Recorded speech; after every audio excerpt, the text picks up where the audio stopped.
بسم اللہ الرحمن الرحیم۔ السلام علیکم۔ اللہ تعالیٰ کے بابرکت نام سے شروع کرتا ہوں جو بہت مہربان نہایت رحم والا ہے، اور بے شمار درود و پاک نبی پاک صلی اللہ علیہ وسلم کی ذات بابرکات پہ جو کہ اس کائنات کی اصل جان ہے۔ آج کا ٹاپک دشواری کے بعد آسانی ہے۔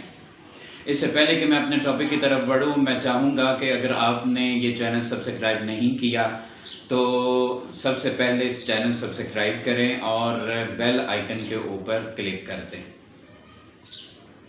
محترم ناظرین، زندگی کا حصہ جو ہے بہت بڑا حصہ وہ پریشانیوں سے بھرا ہوا ہے۔ اس کائنات کے اندر، اس پوری روئے زمین کے اوپر کوئی بھی ایسا شخص نہیں ہے جس کی زندگی میں پریشانیاں نہ ہوں، یا یہ کہہ لیں کہ وہ یہ دعویٰ کرے کہ میری زندگی میں کبھی بھی کوئی پریشانی مجھے نہیں آئی۔ تو یہ پریشانیاں it means these are the very necessary part of our life, یہ ہماری زندگی کا بہت اہم حصہ ہیں اور انہوں نے ہمارے ساتھ چلنا ہے۔ لیکن اس کا مطلب یہ نہیں کہ ہم گھبرا جائیں، ان پریشانیوں سے دل برداشتہ ہو کے ہم گر جائیں، کام چھوڑ دیں، اپنے جو ویژن ہے اس کو چھوڑ دیں، یا اپنے معمولات زندگی کو موقوف کر لیں۔ بالکل بھی نہیں، بلکہ سمجھداری یہ ہے کہ ہر کام کا کوئی نہ کوئی سولوشن ہوتا ہے، اسی طرح ہر پریشانی کا کوئی نہ کوئی حل ہوتا ہے۔ ہمیں چاہیے کہ ہم اس آسانی کی طرف جائیں، اس کے سولوشن کی طرف جائیں، بجائے اس کے کہ ہم سٹک ہو کے یہاں پہ ہم پڑے رہیں۔ زندگی جو ہے وہ ان پریشانیوں سے بھری ہوئی ہے، ان پریشانیوں سے بہت بڑا حصہ ہمارا بھرا ہوا ہے۔ قرآن پاک میں اللہ پاک ارشاد فرماتا ہے فَإِنَّ مَعَ الْعُسْرِ يُسْرًا إِنَّ مَعَ الْعُسْرِ يُسْرًا، کہ بے شک دشواری کے بعد آسانی ہے، بے شک دشواری کے بعد آسانی ہے۔ ایک دفعہ بھی قرآن پاک میں تو فرما دیا جانا کافی تھا، لیکن اللہ تبارک و تعالیٰ نے یہ حکم 2 بار کیوں ارشاد فرمایا ہے؟ یہ سٹریس کرنے کے لیے، اس بات پہ زور دینے کے لیے ہے کہ انسان کی زندگی میں آزمائشیں آئیں گی، پریشانیاں آئیں گی، تو ان پریشانیوں سے سٹک ہو جانے کے بجائے، رک جانے کے بجائے بہتر یہ ہے کہ وہ چلتا رہے، کیونکہ وہ اصول یہ ذہن میں رکھ لے کہ کوئی دشواری آتی ہے تو اس دشواری کے بعد آسانی آتی ہے۔ تو یہ دشواریاں زندگی کا حصہ ہیں، تو ہمیں اللہ کی رحمت سے پر امید رہنا چاہیے، کیونکہ بینگ اے مسلم، ایک مسلمان ہونے کے ناطے، ایک مسلمان اور مومن ہونے کی یہ شان ہے کہ وہ امید سے بھرا ہو۔ امید کے بغیر کوئی مومن نہیں ہوتا۔ مومن وہی ہے جو امید سے بھرا ہوا۔ اللہ تعالیٰ خود قرآن پاک میں ارشاد فرماتے ہیں لا تقنطوا من رحمت اللہ، کہ میری رحمت سے کبھی بھی تم نے نا امید نہیں ہونا۔ اس کی رحمت بہت بڑی ہے، اور ایک جگہ اور روایت میں آتا ہے سبقت رحمتی علی غضبی، میری غضب میرے غصے سے بڑھ کے کہیں زیادہ میری رحمت ہے۔ تو میری رحمت سے وابستہ رہو، میری رحمت سے پر امید رہو، اور پر امید ہو کے چلو گے تو تمہاری زندگی اور زیادہ بہتر انداز میں گزرے گی، بجائے اس کے کہ تم ٹھہر جاؤ، ٹھہر کے جو ہے وہ اپنے معمولات زندگی موقوف کر دو۔ اسی طرح جب ہم دیکھتے ہیں تو ان دنوں میں کرونا کا جو غلبہ ہے، جو کرونا کی بیماری یا وائرس، وہ راؤنڈ دا ورلڈ پوری دنیا میں چھائی ہوئی ہے، اور بے شمار لوگ جو ہیں وہ اس کا شکار ہو چکے ہیں اور مختلف انداز میں شکار ہو گئے ہیں۔ کچھ پہ تو یہ بیماری ڈائریکٹلی آئی، اللہ پاک ان کو شفا عطا فرمائے، ان کے لیے دعا کرنی چاہیے، اور جو باقی لوگ تھے ان میں سے ایک بہت بڑی تعداد ایسی ہے جو کہ کاروبار زندگی جن کا موقوف ہو گیا ہے، بزنس والوں کا بزنس ٹھپ ہو گیا ہے، محنت مزدوری کرنے والوں کی محنت مزدوری رک گئی ہے۔ وہی محنت مزدوری، وہی لیبر وہ جو ڈیلی بیسس پہ کرتے تھے، اس سے کما کے وہ اپنے گھر کا چولہا جلاتے تھے، لیکن اب کنڈیشن ایسی آئی ہے کہ وہ فاقوں تک پہنچنے پہ مجبور ہو گئے ہیں۔ تو یہ اس طرح کا ایک بہت بڑے لوگ ہیں، پھر سفید پوش لوگ ایک بہت بڑی تعداد ایسے لوگوں کی ہے جو اس کا شکار ہو گئے۔ تو محترم ناظرین، بجائے اس کے کہ ہم ایک پریشانی تو پہلے آ گئی ہے، بجائے اس کے کہ دوسری پریشانی یعنی اس کو روگ بنانے لینے والی ہم اپنے اوپر ذمے لے لیں اور اپنی زندگی کو اور اجیرن کر لیں، اس کی بجائے ہمیں اللہ کی رحمت کی طرف چلنا چاہیے۔ وَاسْتَعِينُوا بِالصَّبْرِ وَالصَّلَاةِ، اللہ تعالیٰ خود فرماتا ہے کہ کس سے مدد حاصل کرو؟ وَاسْتَعِينُوا بِالصَّبْرِ وَالصَّلَاةِ، صبر کے ساتھ اور صلاۃ کے ساتھ۔ تو صبر جو ہے یہ بہت بڑی نعمت ہے، اللہ پاک ہم سب کو نصیب فرمائے۔ صبر یہی تو ہے کہ جو ہمارے اوپر پریشانی آئے اس کے اندر بھی ہم جو ہے وہ ثابت قدم رہیں، اور اللہ تعالیٰ فرماتا ہے ان اللہ مع الصابرین، اللہ تعالیٰ صبر کرنے والوں کے ساتھ ہے۔ آپ اندازہ کریں جس کے ساتھ اللہ تعالیٰ ہو جائے اس کو کسی قسم کی پریشانی کا کوئی ڈر رہنا چاہیے؟ بالکل بھی نہیں رہنا چاہیے۔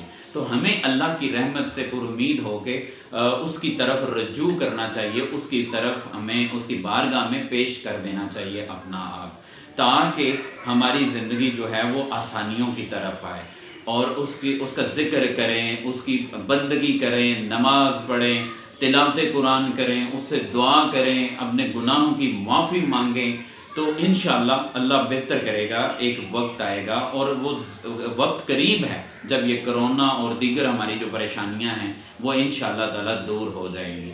تو اللہ تعالیٰ نے ہمیں بے شمار نعمتوں سے نوازا ہے اور بے شمار اس نے کرم کیا ہے، اس کے باوجود سم ٹائمز اس کی طرف سے آزمائش ہوتی ہے، سم ٹائمز ہماری کچھ جو کیے ہوتے ہیں ان کی کوئی نہ کوئی نحوست ظاہر ہو جاتی ہے جس کی وجہ سے ہمیں پریشانیوں کا سامنا کرنا پڑتا ہے۔ واٹ ایور اٹ از، جو بھی ہو، ہمیں اللہ کی بارگاہ میں جو ہے اپنے آپ کو پیش رکھنا چاہیے۔ اور حضور علیہ الصلوۃ والسلام دیکھیں اس پوری کائنات کی جان ہے، ایسا امین کوئی نہیں، ایسا سچا کوئی نہیں، ایسا دیانتدار پوری کائنات میں کوئی نہیں، اتنے پولائٹ کوئی ہستی اور نہیں ہوئی۔ He is only the paradigm personality round the universe. پوری کائنات میں وہی ایک ایسی ہستی ہیں جن کو اسوہ حسنہ کہا گیا ہے، اور اس اسوہ حسنہ پہ عمل کریں گے، اگر ان کی زندگی کو لے کے ہم چلیں گے تو ڈیفینیٹلی ہم کامیابی کی طرف ہم جائیں گے۔ تو سرکار علیہ الصلوۃ والسلام کو بہت زیادہ ان کو بہت زیادہ پریشانیاں آئیں، بہت زیادہ ستایا گیا، دین کے رستے پہ ستایا گیا، پتھر مارے گئے، اور بے شمار اور جو ہے وہ پریشانیاں ان کی زندگی کا حصہ تھیں۔ اور سرکار علیہ الصلوۃ والسلام یہ بھی فرماتے ہیں کہ مفہوم ہے حدیث پاک کا کہ جس کو پریشانیاں آئیں زندگی کے اندر پریشانیاں آئیں، وہ مجھے دی گئی پریشانیوں کو ذہن میں لے آئے، اس کی پریشانیاں دور ہو جائیں، کیونکہ اتنا زیادہ ان کو تنگ کیا گیا۔ اور میں اور آپ کیا ہیں؟ ہم تو کچھ بھی نہیں، گناہوں سے بھرے ہیں، بے شمار لغزشیں ہیں، بے شمار خرافات ہمارے اندر بھری ہوئی ہیں، تو پریشانیاں ہوں گی۔ تو ہمیں چاہیے کہ ہم اللہ کی بارگاہ میں رجوع کریں۔ دوسری چیز یہ ہے کہ اس نے اتنا کچھ تو دیا ہے، ہم اس کا شکر ادا کریں۔ اس نے صحت دی ہے، صحت کا شکر ادا کریں۔ اس نے اعضاء ایسے ہمیں دیے ہیں جن کا کوئی سبسٹیچیوٹ پوری کائنات میں نہیں ہے، ان اعضاء کا شکرانہ ہم ادا کریں، شکر ادا کریں۔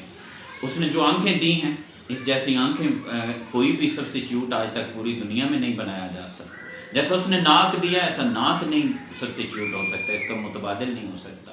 جیسے اس نے زبان دی ایسے زبان نہیں ہے، جیسے کان دیے ایسے کان نہیں، جیسے ہاتھ دیے ایسے ہاتھ نہیں ہے، جیسے ہمیں باقی اعضاء دیے، دل دیا، پھیپھڑے دیے، گردے دیے، جو کچھ بھی ہمیں اس نے عطا کیا، یہ اس کا پوری کائنات میں نعم البدل نہیں ہے۔ تو ہمیں چاہیے کہ ہم اس کا شکر ادا کریں، اور شکرانے کی ایک صورت، بہترین صورت یہ بھی ہے کہ ہم اگر اس نے آنکھیں ہمیں دی، ہم شکر ادا کرنا چاہتے ہیں، تو آنکھوں کو ہم بدنگاہی سے بچائیں، ہر اس عمل سے بچائیں جو اس نے منع کیا ہے۔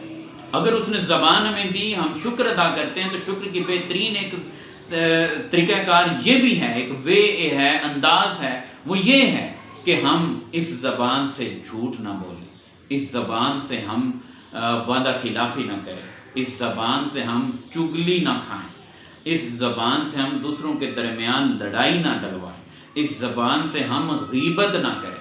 اس نے کان دیے، ان کا شکر ادا کرنا چاہتے ہیں تو شکرانے کی صورت کیا ہوگی؟ ہر اس چیز سے بچیں جو سننے سے اس نے منع کیا۔ ہمیں ہاتھ دیے، ان کا شکر ادا کرنا چاہتے ہیں، ہاتھوں کو ہر اس چیز سے بچائیں جس سے بچنے کا اس نے حکم دیا ہے، یہ ہاتھوں کا جو ہے وہ شکرانہ ہو جائے گا۔ اسی طرح قدموں کو اس طرف نہ لے کے جائیں جس طرف جانے سے اللہ نے منع فرمایا ہے۔ تو اللہ کی رحمت بہت بڑی ہے، اس کی رحمت سے پر امید رہنا چاہیے۔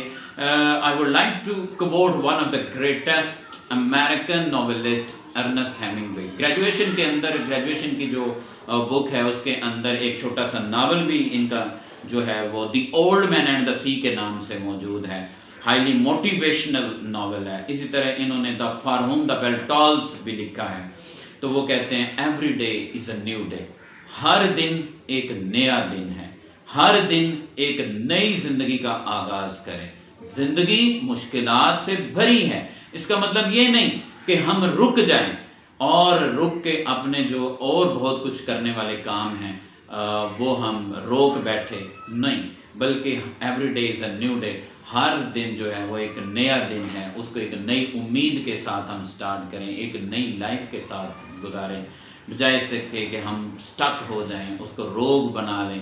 جیسے ولیم شیکسپیئر نے بھی کہا تھا، تھیلو کے اندر لکھا ہے، The rogue that smiles steals something from the thief. He robs himself that spends a bootless grief. کہ وہ شخص جس کی چوری ہو جائے اور وہ اس پہ مسکراتا ہے تو ایسا ہی ہے جیسے اس نے چور سے کچھ چرا لیا ہو۔ لیکن دوسری طرح کا شخص وہ شخص ہے جس کا نقصان ہو گیا، چوری ہو گئی، ایک تو چوری ہو گئی، دوسرا وہ بوٹ لیس گریف، کبھی بھی ختم نہ ہونے والا غم جو ہے اس کو اپنے سینے میں پال لیتا ہے، جو اس کو اندر ہی اندر سے کن کی طرح لگ جاتا ہے، کن بن کے اس کو کھاتا رہتا ہے، اس کا نقصان کرتا رہتا ہے۔ اس چیز سے ہم نے بچانا ہے، پر امید رہیں، زندگی کے اندر ایک ویژن سیٹ کر لیں۔ یہ جو مشکلیں ہیں یہ زندگی کا حصہ ہیں، ان کو پارٹ سمجھیں اور ان کے سولوشن کی طرف جائیں۔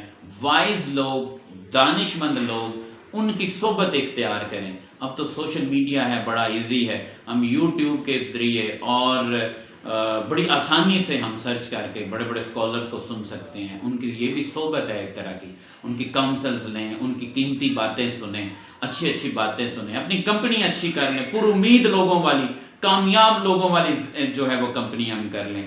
مین is known by the company he keeps. انسان اپنی جو ہے وہ صحبت سے جو ہے وہ پہچانا جاتا ہے، اور پھر اگر اچھے بڑھنا چاہتے ہیں تو اس کے لیے جیسے مولانا روم رحمۃ اللہ تعالیٰ علیہ نے فرمایا تھا، صحبت صالح ترا صالح کنن، صحبت طالح ترا طالح کنن، کہ اچھوں کی صحبت تجھے اچھا بنا دے گی اور بروں کی صحبت تجھے برا بنا دے گی۔ تو ڈیفینیٹلی اس صحبت کا فائدہ ہوگا۔ مجھے امید ہے کہ آپ کو یہ ویڈیو پسند آئی ہوگی۔ اگر آپ کو ویڈیو پسند آئی ہے تو چینل کو سبسکرائب کریں، اور انشاءاللہ اس امید کے ساتھ کہ پھر ملیں گے۔